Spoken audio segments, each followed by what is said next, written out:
उत्तराखंड में होगी चारों धामों की शीतकाल यात्रा। तो 8 दिसंबर से शीतकालीन चारधाम यात्रा की जाएगी। सीएम धामी करेंगे यात्रा का शुभारंभ। तो आपको बता दें कि उखी मठ में पूजा अर्चना के साथ आगाज होगा।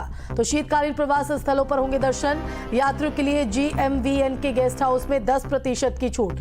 तो इस वक्त की बड़ी जानकारी आपको बता रहे तो प्रदेश में इस साल की चारधाम यात्रा संपन्न हो चुकी है और अब उत्तराखंड सरकार भी शीतकाल यात्रा पर जोर दे रही है। इसी कड़ी में सीएम धामी 8 दिसंबर को रुद्रप्रयाग जिले में स्थित उखी मठ में बाबा केदार के दर्शन कर शीतकाल यात्रा का शुभारंभ करेंगे। शीतकाल यात्रा को बढ़ावा देने के लिए न सिर्फ सीएम धामी धार्मिक स्थलों पर जाकर श्रद्धालुओं को आमंत्रित करेंगे, बल्कि कैबिनेट मंत्री समेत अन्य नेता भी शीतकालीन धार्मिक स्थलों पर जाकर उन जगहों को प्रमोट भी करेंगे।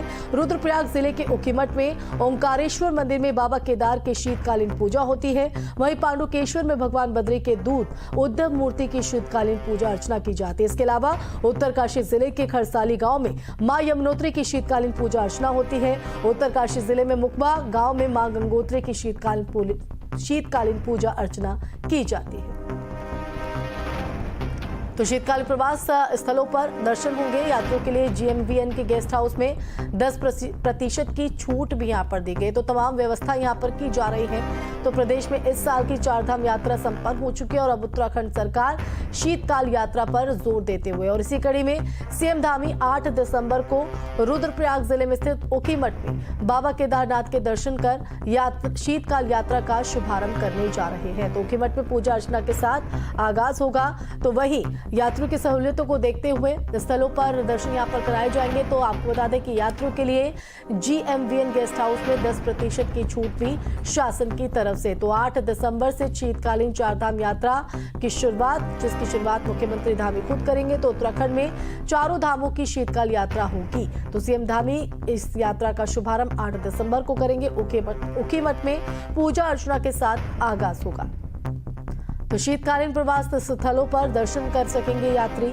तो प्रदेश में इस साल चारधाम यात्रा संपन्न हो चुकी है और अब शीतकाल यात्रा पर फोकस सरकार का है और इसी कड़ी में सीएम धामी 8 दिसंबर को रुद्रप्रयाग का रुख करेंगे, जहां रुद्रप्रयाग जिले में स्थित उखीमठ में बाबा केदार के दर्शन कर शीतकाल यात्रा का शुभारंभ मुख्यमंत्री धामी की तरफ से किया जाएगा। तो शीतकाल यात्रा को बढ़ावा देने के लिए न सिर्फ सीएम धार्मिक स्थलों पर जाकर श्रद्धालुओं को आमंत्रित करेंगे, बल्कि कैबिनेट मंत्री समेत अन्य नेता भी शीतकालीन धार्मिक स्थलों पर जाकर उन जगहों को प्रमोट भी करेंगे।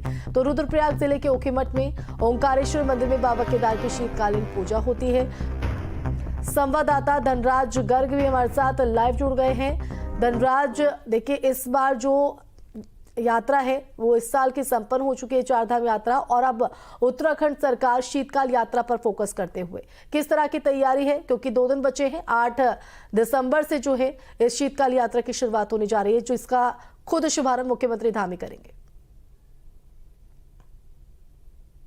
हाल में आपने देखा होगा कि उत्तराखंड की जो ऐतिहासिक चारधाम यात्रा है वो संपन्न हुई है और उसके बाद अब मुख्यमंत्री पुष्कर सिंह धामी की तरफ से जो प्रवासी जगहों पर जो मंदिर है वहां पर जो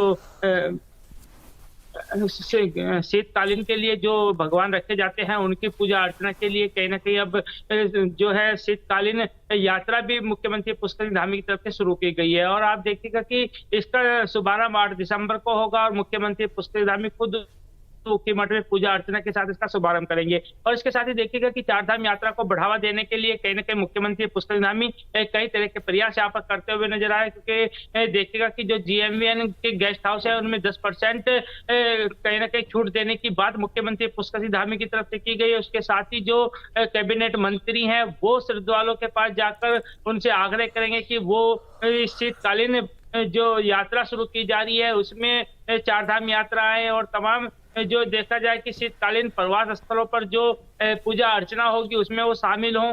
और लगातार अब देखा भी जाएगा कि कहीं ना कहीं जो पहले आपने देखा होगा कि ग्रीष्मकालीन में जो चारधाम यात्रा चलती है उसमें लाखों की तादाद में जो श्रद्धालु है वो चारधाम यात्रा पर आते हैं और अब शीतकालीन यात्रा शुरू हो गई है तो इसमें भी देखने वाली बात होगी कि कितने श्रद्धालु इस चारधाम यात्रा पर पहुंचते हैं। अगर यात्रियों की बात करें, श्रद्धालुओं की बात करें तो उनके लिए क्या कुछ कदम शासन की तरफ से ताकि सहूलियत के साथ वो शीतकाल यात्रा का हिस्सा बन सके?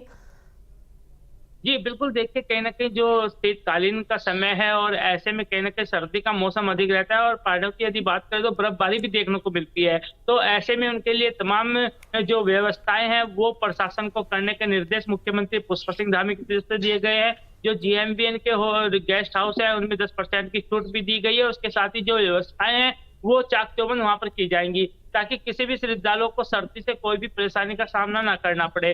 क्योंकि देखा जाता है कि ऐसे में कहीं न कहीं जब शीतकालीन का समय होता है, तो ऐसे में सर्दी अधिक पड़ती है और उत्तराखंड में खासकर बर्फबारी की भी संभावना बनी रहती है। तो उससे बचने के लिए कहीं न कहीं जगह-जगह पर अलाव के प्रबंध भी इसमें किए गए हैं, क्योंकि आपने देखा होगा कि शीतकाल से बचने के लिए मुख्यमंत्री पुष्कर सिंह धामी ने हाल ही में 1.35 करोड़ रुपए का जो बजट है, वो कहीं न कहीं दिया है और उससे कहीं न कहीं ये पूरी व्यवस्थाएँ सँभाली जाएँगी।